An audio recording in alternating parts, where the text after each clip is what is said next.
हिंगोली जिल्ह्यात मागच्या 3 दिवसापासून मुसळधार पाऊस कोसळतो आणि त्याच मुसळधार पावसामुळे हिंगोली जिल्ह्यातील जे प्रमुख नद्या आहेत कयाधू आणि पेनगंगा त्याचबरोबर पूर्ण ह्या तिन्ही नद्या दुथडी भरून वाहत आहेत। मात्र कळमनुरी तालुक्यातून जी वाहणारी पेनगंगा नदी आहे त्या नदीनं रौद्ररूप धारण केलं होतं। आता जरी कयाधू नदीनं जे आहे ते रौद्ररूप धारण केलं होतं, आता जरी पूर ओसरत असला तरी पूर ओसरल्यानंतर जे आहे ते शेतीचं प्रचंड नुकसान झालेलं आहे। मी असंच एका कळमनुरी तालुक्यातील टाकळगव्हाण शिवारामध्ये आहे आणि याच शिवारामधलं हे ऊसाचं पीक आहे। जवळपास 10 ते 15 फूट या ऊसाची हाईट होती, मात्र सर्वच हे ऊसाचं पीक जे आहे ते सपाट झालेलं आहे, सवान झालेलं आहे। याच भागातल्या अनेक जमिनी खरडून गेलेल्या आहेत। पाण्याअभावी पिके जी आहेत ते वाळत होती, मात्र आता जे आहे ते 4 दिवसामध्ये सगळं होत्याचं नव्हतं झालं। हे सगळे पिकं जे आहेत ते आता जमीन उद्ध्वस्त झालेले आहेत। ऊस असेल, पपई असेल, त्याचबरोबर सोयाबीन असेल, असे अनेक पिके जे आहेत ते आता उद्ध्वस्त झालेले आहेत। आपण जर या छायाचित्रामध्ये बघितलं, या व्हिडिओमध्ये बघितलं तर हा ऊस आहे आणि हा ऊस पूर्णतः खाली लवंडलेला आहे, पूर्णतः सपाट झालेला आहे। आपल्यासोबत याच शेतातले ऊस उत्पादक शेतकरी आहेत।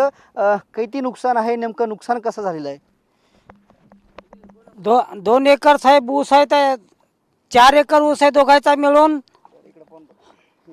4 एकर ऊस आहे बा दोघांचे मिळून, अशी नुकसान झालेली आहे।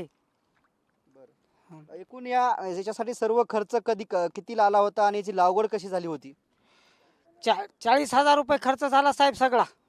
हो, कधी लागवड झाली होती? लागवड उन्हाळ्याच्या जानेवारी मध्ये। काय स्वप्न होते, म्हणजे या ऊसावर नंतर पुढचं काय स्वप्न होते? ऊसावर स्वप्न साहेब लग्न करायचे होते, मुलीचे शिक्षण, मुलाचं शिक्षण दुसरं। शेतकऱ्यांचं जे आहे ते प्रचंड नुकसान झालेलं आहे। स्वप्न जे आहे ते पाण्यात वाहून गेलेलं आहे। याच ऊसावरती जे मुलांचं शिक्षण असेल, मुलींचे लग्न असतील, अशा अनेक स्वप्न जे आहे ते या ऊसावरती ह्या शेतकऱ्यांनी रंगवले होते। मात्र त्या 3 दिवस झालेल्या पावसामुळे हे सगळे स्वप्न जे आहेत ते शेतकऱ्यांचे वाहून गेलेले आहेत। अशा अनेक शेतकऱ्यांच्या जे आहेत त्या मोठ्या समस्या आहेत। ही पूर्ण ऊसाचा फळ आहे आणि हा ऊसाचा फळ जवळपास 3 एकरवरती हा ऊस आहे आणि या 3 एकरवरचा ऊस जो आहे ते पूर्णतः भुईसपाट झालेला आहे। शेतकऱ्यांना जवळपास एकरी 40,000 रुपयाचा खर्च आला होता, मात्र आता एकही रुपया हाती लागणार नसल्याचं शेतकऱ्यांनी सांगितलं आहे। आणि याच ऊसावरती शेतकऱ्यांनी जे आहे ते अनेक स्वप्न बघितले होते, मात्र कुठेतरी स्वप्न जे आहे ते याच कयाधू नदीच्या पुरामध्ये वाहून गेल्याचं म्हणायला हरकत नाही। कॅमेरामन अनिकेत दहातोंडे सह मी रमेश चेंडके, TV9 मराठी, टाकळगव्हाण, हिंगोली।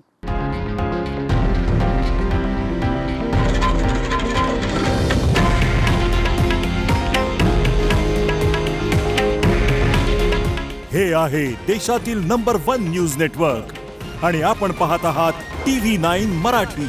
काळजी तुमची, हित महाराष्ट्राचं।